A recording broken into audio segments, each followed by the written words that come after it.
Sessão especial no plenário comemora os 70 anos da Rádio Itatiaia. 10 anos da Lei de Cotas vão ser celebrados segunda-feira pelo Senado. E começa amanhã o horário eleitoral em rádio e TV. Olá, hoje é quinta-feira, 25 de agosto e o Senado Notícias está no ar.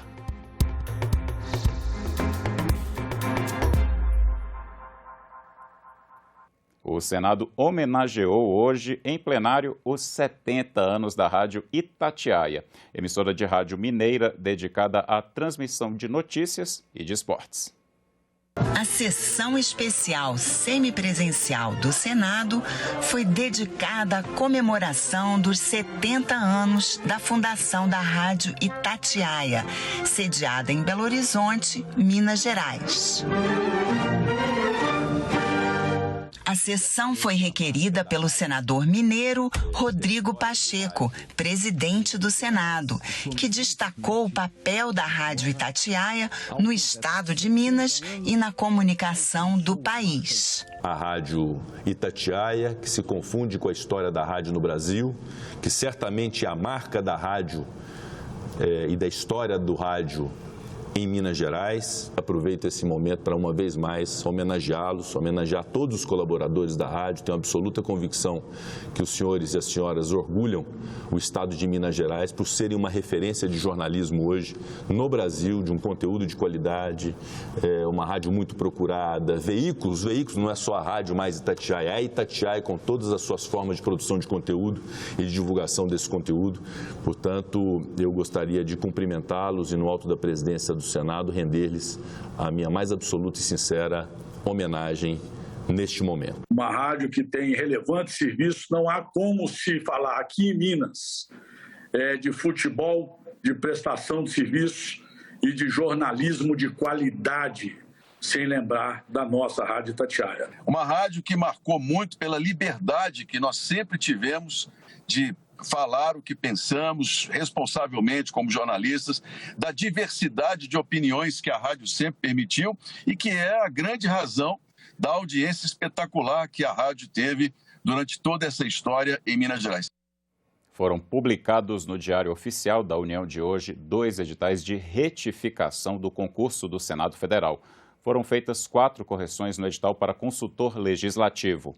Correção do horário da prova objetiva, alteração de uma palavra, área por subárea, na parte da prova discursiva, de forma a deixar claro que o conteúdo cobrado será relacionado a cada subárea específica, alteração da tabela de avaliação da prova de títulos para retirar a exclusividade de titulação em direito, condição apenas para o cargo de advogado, e o conteúdo específico da subárea Direitos Humanos e Cidadania estava em duplicidade. Já para o cargo de analista legislativo, foi corrigido o quantitativo de PCD no cadastro de reserva da especialidade Engenharia do Trabalho. No edital inicial consta 13, mas o correto é 1.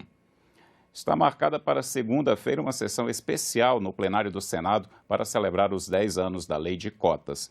Diante da necessidade prevista em lei de avaliar o programa, há movimentos que já se colocaram contra a continuidade das cotas raciais. A lei que instituiu a política de cotas prevê uma revisão da regra 10 anos depois da sanção. O prazo acaba agora em agosto deste ano. Desde que surgiu, a política de cotas é alvo de críticas e agora há quem veja nesse momento uma oportunidade para revisar as regras da lei. Exemplo disso é a proposta parlamentar apresentada pelo deputado federal Kim Kataguiri, que acaba com as cotas raciais. As cotas tendem a reafirmar o racismo. Como bem constatou o economista Thomas Sowell em sua obra chamada Ações Afirmativas pelo Mundo, no longo prazo, as pessoas tendem a desconfiar de negros em suas mais diversas profissões por acreditarem que eles possam estar ali apenas porque entraram na faculdade pelo sistema de cotas. As cotas foram pensadas como uma forma de melhorar a representatividade dentro das universidades públicas e institutos federais. A lei das cotas busca reparar a dívida histórica para com os afrodescendentes. Elas são ferramentas valiosas para corrigir distorções no acesso ao ensino superior público causadas por desigualdades estruturais na nossa sociedade. Atualmente, 158 instituições públicas de ensino superior adotam algum tipo de cota.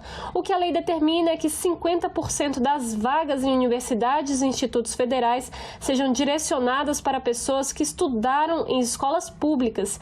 Nesse total, metade é destinada à população com renda familiar de até 1,5 salário mínimo per capita. A distribuição das vagas de cotas raciais e de deficiência é feita de acordo com a proporção de indígenas, negros, pardos e pessoas com deficiência da unidade da federação onde está situada a universidade ou instituto federal, segundo dados do Instituto Brasileiro de Geografia e Estatística. Em 2019, o Censo da Educação Superior apontou que 42,6% dos alunos se declaravam brancos, 31,1% pardos, 7,1% pretos, 1,7% amarelo, 0,7% indígena e 16,8% não quiseram declarar a cor.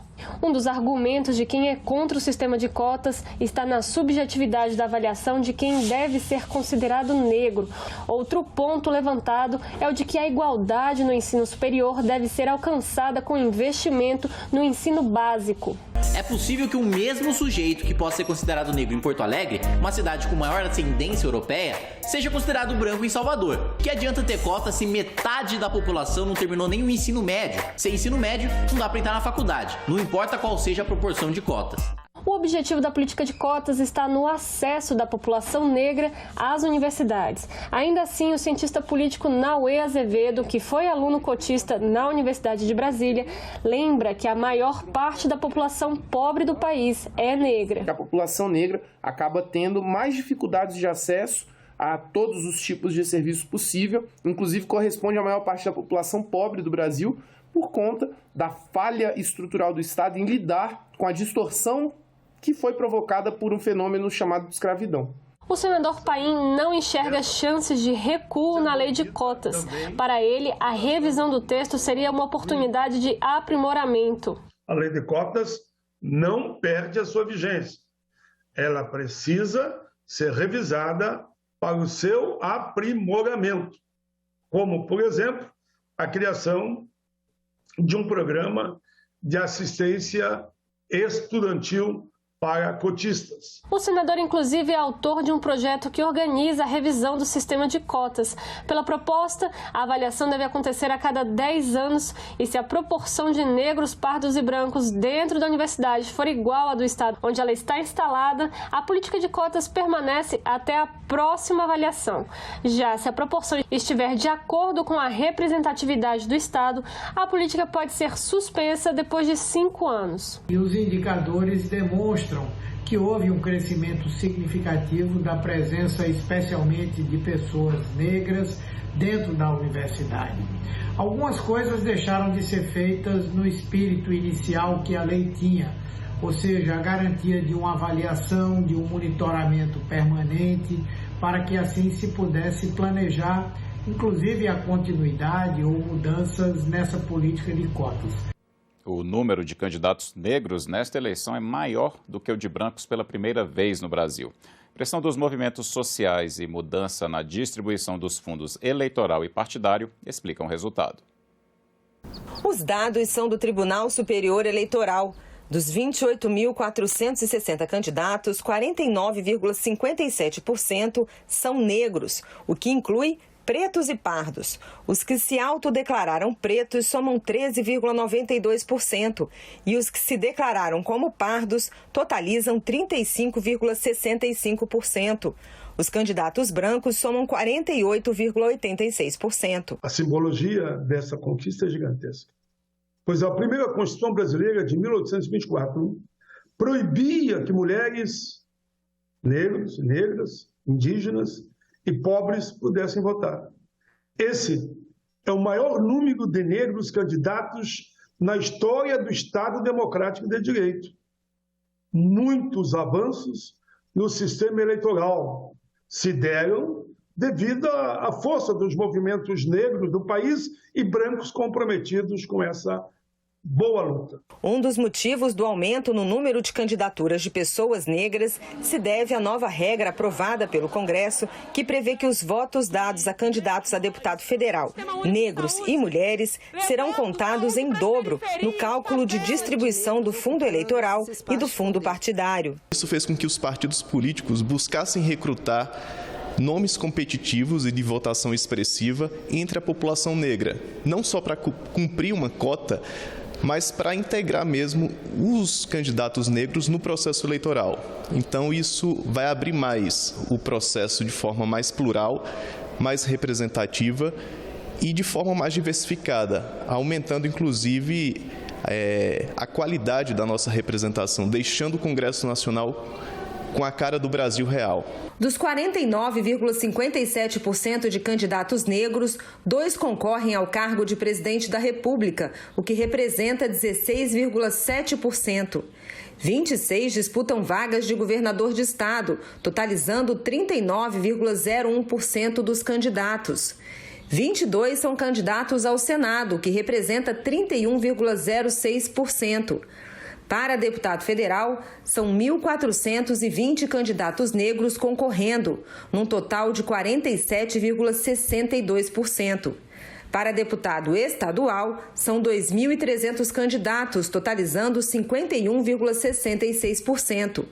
80 candidatos disputam vaga de deputado distrital, com um percentual de 53,3% de candidatos negros. A ideia é que pautas sociais ganhem cada vez mais relevância dentro do Congresso Nacional e também temas vinculados a questões de gênero, de raça, comecem a adentrar um pouco mais nos temas em debates aqui no Congresso Nacional, inclusive fortalecendo aquelas comissões mais periféricas no Congresso, por exemplo, a Comissão de Cultura, a Comissão de Legislação Feminina, a Comissão de Educação. Precisamos ter o povo negro representado nos parlamentos, nas mais variadas instâncias. É fundamental para a elaboração e efetivação de políticas públicas para todos e todas. Cito como exemplo as mais de 16 matérias, projetos raciais aprovados no Senado, a qual eu fui autor ou fui o relator, entre os anos de 2020 e 2022. Imaginem se tivéssemos mais parlamentares negros na Câmara e no Senado. Avançaríamos muito mais. Não iremos retroceder. Vamos continuar avançando. Axé para todo o nosso país. Começa amanhã o horário gratuito de rádio e televisão para o primeiro turno das eleições e vai até 29 de setembro, com 2 blocos diários de 25 minutos. Nas segundas, quartas e sextas, serão transmitidas propagandas dos candidatos a senador, a deputado estadual ou distrital e a governador. Nas terças, quintas e sábados, serão transmitidas as propagandas dos candidatos a presidente e a deputado federal. Vamos conferir aqui no telão como ficam o tempo diário e a quantidade de inserções de cada legenda ou coligação para candidatos a presidente, de acordo com o plano de mídia aprovado pelo Tribunal Superior Eleitoral. Vamos conferir, então? O PTB terá 33 inserções e 25 segundos no bloco diário. O Partido União Brasil terá 170 inserções e 2 minutos e 10 segundos no bloco. O Partido Novo vai fazer 30 inserções e terá 22 segundos. A Coligação Brasil da Esperança terá 286 inserções e 3 minutos e 39 segundos no bloco. A Coligação Brasil para Todos terá 185 inserções e 2 minutos e 20 segundos. A Coligação Pelo Bem do Brasil terá 207 inserções e 2 minutos e 38 segundos no bloco. E o PDT poderá fazer 68 inserções e 52 segundos. Essa ordem que apresentamos no telão segue a ordem do primeiro dia de propaganda definida pelo TSE em sorteio. A cada dia, o partido ou coligação que for veiculado por último será o primeiro a ser apresentado no dia seguinte. Só têm direito a uma fatia do horário as legendas com pelo menos 3% dos votos válidos nas eleições para a Câmara dos Deputados ou que elegeram no mínimo 15 parlamentares em pelo menos 9 estados. Ficamos por aqui. Você pode rever as reportagens desta edição na nossa página na internet, senado.leg.br/tv. Muito obrigado pela companhia e até a próxima.